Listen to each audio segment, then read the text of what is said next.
So before we go any further on the topic of the mystic Shriners, we need to look at one of their books. In Freemasonry, there are certain books that are, let's say, required reading to move up the ladder of degrees.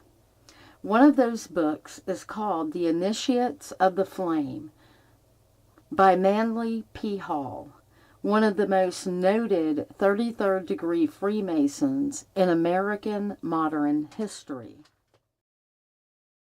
Introduction. Some of the symbology used in Freemasonry. First, I'd like to begin by quoting who they believe they are.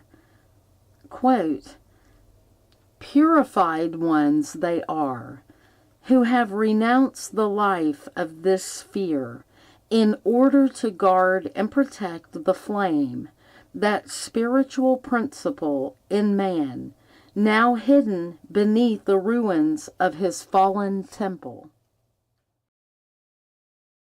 Still quoting here, "Through the shades of the past we see dimly Krishna, the illuminated, who on the battlefield of life taught man the mysteries of his own soul.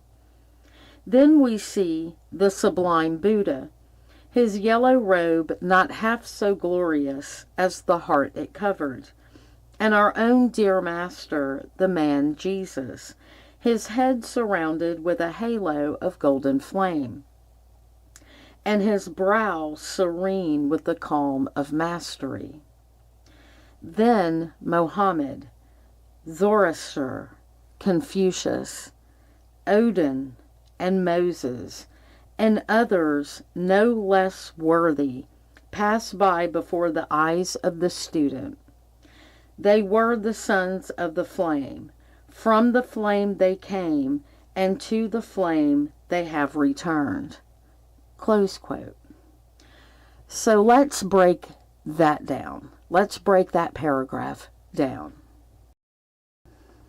Those enlightened souls, or should I say those who are members of Freemasonry, believe and reference many gods, plural here, with a little g. Not only does this paragraph substantiate that belief, but also their belief of placing our Savior, Jesus, on the same level as other deities, and going so far as to refer to him as just a man. Only those whose heart is in rebellion to the one true God could even say that, in my opinion. We also see flames or fire mentioned. And let me just ask, who are the ones chained to the abyss and associated with the fires of hell? Is that fallen angels? Is it also people? They, meaning the brotherhood of Freemasonry, lay claim to being the sons of the flame, forbidden knowledge straight from the fires of hell, for sure.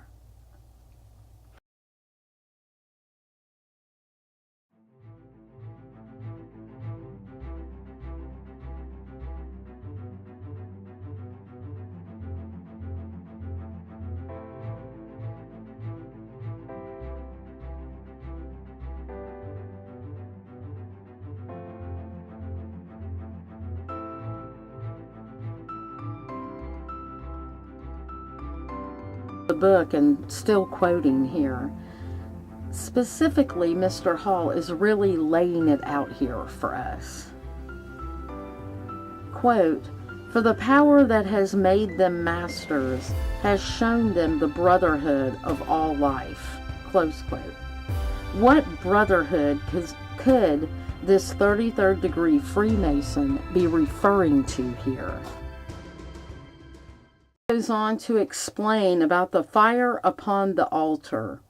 What is that referring to here? Let's go back to their quote. Quote, "They embody the doctrines of fire and water, the two opposites of nature. Those who follow the path of faith, or the heart, use water and are known as the sons of Seth, while those who follow the path of the mind and action are the children of Cain, who was the son of Samuel, the spirit of fire. So just to wrap up this quote, today we find the latter among the children of Cain, the alchemists, the Hermetic philosophers, the Rosicrucians, and the Freemasons. Close quote. We understand that this book and all the things laid out in it is with their own admission through the author of one of their own, Manly P. Hall. Part of their initiation process is also clearly defined here. Quote, in other words, the initiate passing through his test and purification is offering upon the altar of his own higher being the lower animal instincts and desires within himself. Close quote.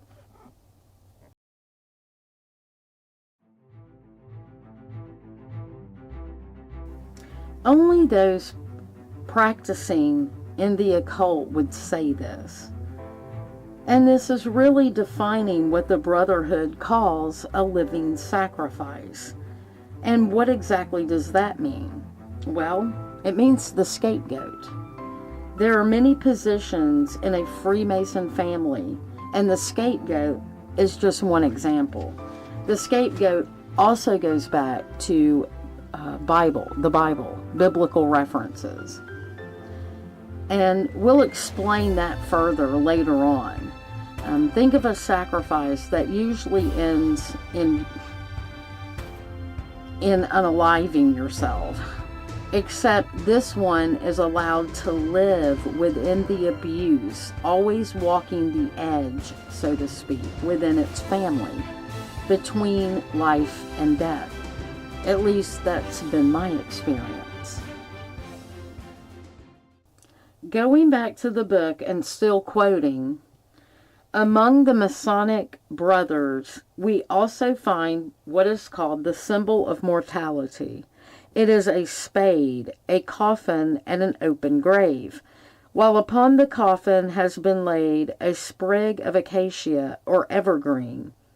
The spade has been considered the symbol of death for many centuries. Close quote.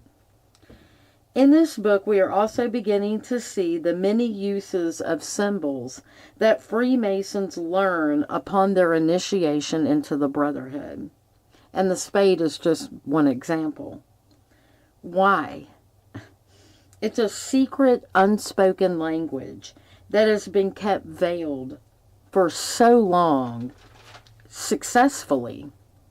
And not only that, but they have been communicating over our heads with an intention and a purpose, not only sworn to in an oral oath, but also confirmed with their own blood and soul.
Hi everyone, I just had to add this to the end. I'm so very excited. I just finished my first land assignment at Kingdom Living with Jesse. That is Jesse Zaboter. And it is so informative. I have learned and am learning so much, especially in regards to the Shriners and things in the system, basically. So I would encourage everyone to go to her website if you're interested, but I'm hoping that I will be able to share soon some of the things that I have learned and how I'm applying it in real time for myself. And so I'm very excited about that. Once again, it's kingdomlivingwithjesse.com, I believe is the website. And it is courses that have to do with a lot of the symbology of Freemasonry that you see in your local area. And it's very informative, and like I said, I'm planning to do a video here soon on what I'm learning and how I apply that in real time. So yeah, I just wanted to add that on, and thanks everyone, and talk to you soon.